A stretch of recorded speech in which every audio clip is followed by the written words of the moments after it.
আসুন এবার একটু ফলাফল সম্পর্কে জানা যাক। যে অর্থনীতির কারণে ঢাকাকে কেন্দ্র পরিণত করা হয়েছে, সেই অর্থনীতির ওপরে যানজটের ব্যাপক প্রভাব পড়ে।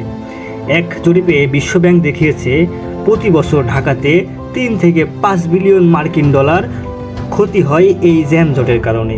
এছাড়াও আরেক জরিপে দেখা গেছে 2018 সালে যেখানে জ্যামজটের কারণে ক্ষতির পরিমাণ ছিল 37,000 কোটি টাকা, সেটা 2 বছরের ব্যবধানে 2020 সালে হয়েছে 56,000 কোটি টাকা। আরও করুণ চিত্র তুলে ধরা যাক।